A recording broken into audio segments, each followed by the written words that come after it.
Ty namantsika anankiray ty dia mangataka vavaka manokana ny amin'ny toe-javatra manokana izay lalovany. Tsy salama ny mamany. Manano teny io mamany io ary izy mirahavavy zanany no mikarakara sady mitsabo ny mamany no miahy ny fiainany. Efa ela ny mamany no voan'ny AVC teny amin'ny hopitaly maro be ny fandaniana. Fa dia isaoran'Andriamanitra mbola afaka mitsabo aloha zany amin'izao efa nody any an-trano ny mamany noho ny tsy faharahana intsony ny fitsaboana izay nisy teny amin'ny hopitaly.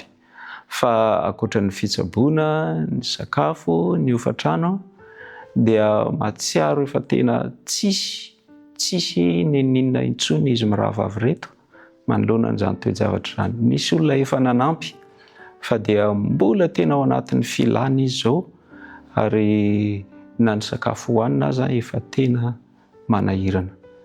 Dia izany indrindra no angatahany mba hiraisantsika fo aminy. Ametraka ny zavatra eo ambanin'ny fitantanan'Andriamanitra ary Andriamanitra aneho ny heriny noho ny vavaka izay ataontsika. Andao hivavaka ho azy ireo isika. Andriamanitra Rainay any an-danitra, fantatray fa akaikin' izay rehetra mitady azy ianao dia izay tena mitady anao marina tokoa amin'ny fo rehetra. Ka dia indreto izany izahay miaraka amin'ity namanay izay mangataka antom-bavaka ity, manantona anao, manatona ny seza fiandriananao ary dia manetry tena eo ambanin'ny tana maherinao Andriamanitra. Raha ny fijery amin'ny maha-olombelona dia ohatry efa tsy hita intsony te hiravoravo tanana ty havanay izay mangataka vavaka ity, kanefa kosa dia mbola afaka mivavaka izahay ka dia tsy kivy dia mangataka zany izahay izao Andriamanitra. Isaoranay anao ny fidiranao an-tsehatra tamin'ny mamany ka dia mbola tsy nipaony fahafatesana izy fa dia mbola afaka mitsabo ankehitriny.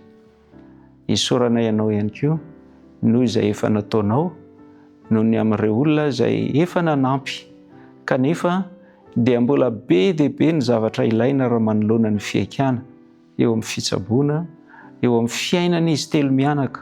Ny mamany izay manano tena tsaboana, izy mirahavavy, vehivavy no miezaka mitady izay ilaina rehetra eo amin'ny fiainana, indrindra eo amin'ny fitsaboana. Andriamanitra, fantatray fa ianao ny tompon'ny zavatra rehetra ary anao avokoa izao rehetra izao. Dia asehoy amin'ireto zanakao reto Andriamanitra fa eo akaikiny ianao ary ianao dia mandray an-tanana mijery sy mahita ny zavatra misy rehetra.